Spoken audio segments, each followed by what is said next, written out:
एक प्रोफेसर साहब क्लास में आते हैं। वो एक जग के अंदर बड़े बड़े पत्थरों को भर देते हैं और क्लास से पूछते हैं क्या ये भरा हुआ है। सारी क्लास जवाब देती है सर यस ये तो भरा हुआ है। अब वो इसके अंदर छोटी छोटी कैंकरियों को डाल देते हैं, वो भी अपनी जगह पर जाकर एडजस्ट हो जाती हैं। और अब फिर सारी क्लास से पूछते हैं कि अब बताओ क्या अब भी ये भरा हुआ है। सारी क्लास थोड़ा शर्मिंदा होती है और कहती है सर जी हाँ भरा हुआ तो है। अब वो तीसरी बार इसके अंदर थोड़ी सी रेत को डाल देते हैं। जब उसको अच्छी तरह से हिलाते हैं तो वो भी जाकर एडजस्ट हो जाती है। तो फिर क्लास से मुखातब होते हैं और पूछते हैं बताओ अब क्या ख्याल है, क्या अब भी ये भरा हुआ है। तो सारी क्लास खामोश बैठी होती है। तो सर कहते हैं सुनो ये जग हमारी ज़िंदगी है, ये जो बड़े बड़े पत्थर है ना इसके अंदर ये आपका मुस्तकबिल है, ये आने वाला कल है, ये पैसा है, ये फ्यूचर है, ये आपके ख्वाब हैं, ये ज़िंदगी का मकसद है। ये वो चीज़ें हैं जिनको आपने कल की उम्मीदों पर रखा हुआ है। और ये जो मैंने छोटी छोटी कैंकरियाँ डाली थी ना ये हमारी रिश्तेदारियाँ हैं, ये हमारी खूनी रिश्ते हैं, ये बहन भाई, ये वालदैन, ये रिश्तेदारियाँ हैं। ये वो लोग हैं जिनके मैं काम आता हूँ, ये वो लोग हैं जो मेरे काम आते हैं, ये हमारे दोस्त हैं, ये हमसाए हैं। और ये जो मैं आखिर में रेत डाली है ना इसके अंदर सुनो ये हमारी इंटरटेनमेंट है, ये हमारा इंजॉयफुल माहौल है, ये हमारी गप्पें हैं, ये दोस्तों के साथ गुजारा हुआ वक्त है, ये इंटरटेनमेंट है, ये हमारा घूमना फिरना है।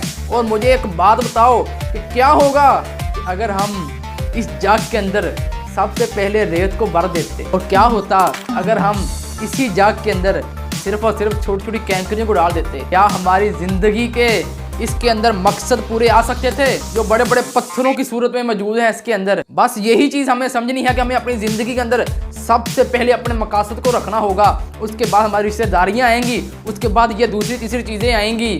इसी तरह हमारी ज़िंदगी को हम फील करेंगे। यही तो हमारी ज़िंदगी का भी मसला है। आज मेरी ज़िंदगी के अंदर कितनी चीज़ें ऐसी हैं, कौन कौन से काम ऐसे पड़े हुए हैं जो चीख कर मेरी तवज्जो को हासिल करना चाहते हैं और मैं तो इतना बिजी हूँ, मेरे पास तो टाइम ही नहीं है। मैं तो हमेशा बिजी ही रहता हूँ, मैं सिर्फ उसी काम को करता हूँ जो इमरजेंसी की सूरत अख्तियार कर चुका होता है। यार ये भी क्यों क्या ज़िंदगी गुजारने का तरीका है। मुझे जब पता है ये काम ज़रूरी है मुझे करना ही पड़ेगा, मैं फिर क्यों नहीं उसको वक्त पर कर देता, मैं क्यों उसकी इमरजेंसी की सूरत अख्तियार करने का इंतज़ार करता रहता हूँ। आज जिससे भी पूछो यही बात सुनने को मिलती है, यार मैं बहुत बिजी हूँ, मेरे पास टाइम ही नहीं है, क्या करूँ वक्त ही नहीं मिलता। मैं आपसे पूछना चाहता हूँ कि ये दुनिया के अमीर तरीन लोग, ये एलोन मस्क, ये जेफ बेज़ोस, ये वारन बफे, ये दूसरे तीसरे लोग इनके पास 24 घंटे हैं, इससे ज़्यादा वक्त है। ये हमारे वज़ीर इमरान खान हैं, ये पूरे मुल्क को देखते हैं। ये अमेरिका का सदर जो बाइडन है, इन्होंने पूरी दुनिया को खिलौना सा बना रखा है, इसके पास भी तो 24 आवर्स ही तो हैं। ये किस तरह से अपने टाइम को मैनेज कर लेता है। आखिर इनके पास कौन सी आगे गिद्दड़ सिंगी है जिसको ये अप्लाई करते हैं और अपने सारे के सारे टाइम को इस तरह से अच्छी तरह से मैनेज कर लेते हैं। हम ये भी सोचते हैं यार 24 आवर्स को इंक्रीज़ होना चाहिए, ये 24 घंटे से अगर 40 घंटे बन जाएं तो मुझे बताएं क्या आप अपने सारे के सारे कामों को वक्त पर निभा लेंगे। नहीं भाई साहब, जो 24 आवर्स को मैनेज नहीं कर सकता तो वो मेरा ख्याल है वो 40 आवर्स को भी शायद मैनेज ना कर सके। हमें अपने वक्त को इंक्रीज़ करने की नहीं सोचनी चाहिए, हमें इसी वक्त को अच्छी तरह से मैनेज करने की सोचनी है। तो आज हम इसी मैनेजमेंट को सीखने की कोशिश करेंगे कि अपने 24 आवर्स को किस तरह से अच्छी तरह से मैनेज किया जाए कि इससे हम ज़्यादा से ज़्यादा प्रोडक्शन ले सकें, ज़्यादा से ज़्यादा वैल्यू पैदा कर सकें। सबसे पहला सबसे अहम नुक्ता ये है कि हमें अपनी ज़िंदगी के हर लम्हे को, हर आवर्स को, हर घंटे को हमें अच्छी तरह से प्लानिंग करना है। दुनिया में किसी भी फील्ड में कामयाब होने वाले हर इंसान की ज़िंदगी में प्लानिंग बहुत अहम हिस्सा रहती है। उनको पता है कि क्या मैंने करना है, क्या नहीं करना है, क्या अर्जेंट है, क्या इमरजेंसी है, क्या होना है, क्या नहीं होना है। उनको पता है कि आज क्या करना है, कल क्या करना है, इस मिनट क्या करना है, इस आवर क्या करना है। बस हमें भी अपने टाइम को इसी तरह से मैनेज करना है। आपको अपनी ज़िंदगी के सबसे पहले ज़िंदगी का गोल मुतय्यन करना है, ज़िंदगी का एक मकसद तय्यन करना है अपनी सारी की सारी ज़िंदगी का। फिर इसको डिवाइड करना है, अपने साल का मकसद तय्यन करें, अपने महीने का गोल तय्यन करें, एक आवर्स का गोल तय्यन करें कि इसमें हम क्या अचीव करने वाले। अपने आप से वादे करें और इसको निभाने की कोशिश करें इसको लिख लें, इसको दोहराते रहें, इस पर नज़र रखें। क्या मैं अपने टाइम को इस मकसद की तरह, इस मकसद को पूरा करने के लिए यूज़ कर रहा हूँ? हर मकसद के साथ, हर काम के साथ एक डेडलाइन अटैच कर दें कि बस यही होगा, इसके अलावा कोई नहीं होगा। अगर आप अपने टाइम को मैनेज नहीं कर पाते तो फिर याद रखना कि आपका टाइम होगा और मैनेज करने के लिए कुछ दूसरे लोग आ जाएंगे। अगर आप अपने वक्त पर हुक्मरानी नहीं करेंगे तो आपके वक्त पर हुक्मरानी करने के लिए दूसरे लोग आ जाएंगे। और याद रखना, ये लोग बदलते जाएंगे। आज कोई था, कल कोई और होगा, परसों कोई और होगा। ये लोग बदलते जाएंगे, आपकी ज़िंदगी गुजरती जाएगी और एक लम्हा ऐसा आ जाएगा कि आप तन्हा खड़े हों। किसी भी इंसान को, किसी भी आदमी को, किसी भी काम को इस चीज़ की इजाज़त ना दें तो आपके टाइम पर हुक्मरानी कर सके, आपकी मर्ज़ी पर चल सके।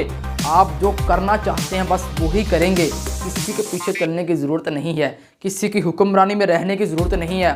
आपको अपने टाइम का, अपनी ज़ात का खुद हुक्मरान बनना होगा, अपने दिल का खुद हुक्मरान बनना होगा। आज ज़रा याद करें ना, वो लोग किधर हैं जिनकी मर्ज़ी पर चल करके हम अपने टाइम को ज़ाय करते रहे हैं, हम अपने वक्त को ज़ाय करते रहे हैं, हम अपनी ज़िंदगी को ज़ाय करते रहे हैं। ये लोग बदलते जाएंगे। वो किधर हैं वो लोग? मैं यहाँ पर एक वाक़या अपना शेयर करना चाहूँगा। वो मेरा एक दोस्त था, हम FSC में इकट्ठे पढ़ते रहे हैं। FSC के बाद मैं BSc करने लग गया तो उसकी आर्मी में कोई जॉब लग गई। उसके बाद कोई राब्ता नहीं हो सका। साल, 1.5 साल, 2 साल गुजरते हैं। एक दिन उसकी कॉल आती है। साल, 2 साल, 1.5 साल गुजरते हैं। एक दिन उसकी कॉल आती है, अटेंड करता हूँ, वो आवाज़ आती है, हेलो। मैं बोला यस टीपू जी। वो पहचाना मुझे? मैं बोला नहीं। ओ यार, मैं वो हूँ, हम इकट्ठे पढ़ते रहे हैं। FSC में इस बेंच पर बैठते थे, अकाडमी में इस बेंच पर बैठते थे, कॉलेज में इस जगह बैठते थे।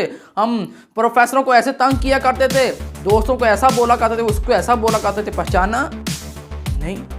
उसने बथेरी कोशिश की, अब वो बहुत सारी बातें याद करवाने की कोशिश की, पर मुझे तो याद ही नहीं आ रहा। आखिरकार कॉल एंड हो जाती है। मैं सोच में पड़ जाता हूँ, यार ये कौन था? तो एकदम से मुझे ख्याल आता है, यार ये तो वो लड़का था जिसकी वजह से मैंने कितने टाइम ज़ाया किया था, कितने दिन ज़ाया किए थे, जिसकी वजह से मैं कितने पीरियड ज़ाया किए थे और आज मुझे उसका नाम तक याद नहीं। शायद अगर मैं उस वक्त को जो मैंने इसके साथ मिल करके ज़ाया किया था उसको अच्छी तरह से प्रोडक्टिव बनाता तो शायद मेरे दिमाग का लेवल, मेरी ज़िंदगी का लेवल, मेरे फ्यूचर का लेवल कुछ और ही होता। इस टाइम को मैंने ज़ाया किया था, उसकी वजह से आज फिर मैं अपने टाइम को ज़ाया तो कर रहा था, लेकिन शायद लोग बदल चुके थे, चेहरे बदल चुके थे और मुझे इस बात की समझ आ चुकी थी अब कि कब तक ये लोग बदलते रहेंगे, ये चेहरे बदलते रहेंगे, कब तक मेरे टाइम पर ये लोग फैसले करते रहेंगे, हुक्मरानी करते रहेंगे। मुझे अपने टाइम पर खुद फैसले करने होंगे, मुझे अपने दोस्तों की परवाह करनी होगी, लेकिन अपनी ज़िंदगी के फैसले मेरे पहले होंगे।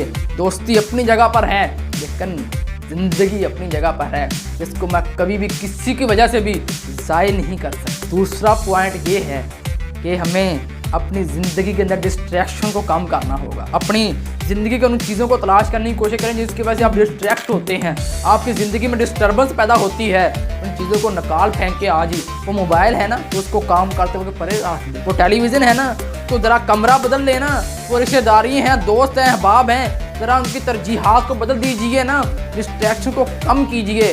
हार्वर्ड यूनिवर्सिटी की एक तहकीक बताती है कि हम अपने प्रोडक्टिव काम का 50% काम इन डिस्ट्रैक्शन में ज़ाय कर देते हैं। तो फिर आज ही इन डिस्ट्रैक्शन को तलाश करने की कोशिश करें और उनको अपनी ज़िंदगी में निकालने की कोशिश करें। मैं हॉस्टल में रह रहा हूँ, देखता हूँ ना दोस्तों को, दूसरे लड़कों को जो मेरे साथ रहते हैं, वो पढ़ रहे हैं और साथ साथ मोबाइल को भी यूज़ कर रहे हैं, किताब के ऊपर भी मोबाइल रखा हुआ है, साथ व्हाट्सअप भी चल रही है, साथ चैट भी चल रही है, साथ वॉइस भी भेज रहे हैं, साथ टेक्स्ट मैसेज भी कर रहे हैं, साथ कोई ड्रामा चल रहा है, कुछ कर रहा है। ओ भाई, ये क्या कर रहे हैं आप? जो काम कर रहे हैं उस पर 4% फोकस कीजिए ना। फिर क्या है, 24 घंटे पढ़ रहे हैं लेकिन कोई रिजल्ट ही नहीं आ रहा। वो खाना भी खा रहे हैं तो साथ पढ़ रहे हैं लेकिन कोई रिजल्ट ही नहीं आ रहा। रिजल्ट कैसे आएगा जब फोकस ही नहीं है अपनी पढ़ाई पर? वो परेटो फार्मूला कहता है ना कि 80% हमारा रिजल्ट, 80% जो आउटपुट हासिल होती है वो 20% इनपुट से हासिल होती है। तो हमें उस अपने 20% को पहचानना होगा, इन 80% जिससे हम हासिल कर सकते हैं। इसी पर 20% को इंक्रीज़ करते जाएंगे तो फिर हम अपने थोड़े से थोड़े वक्त में भी बहुत ज़्यादा प्रोडक्शन हासिल कर सकते हैं।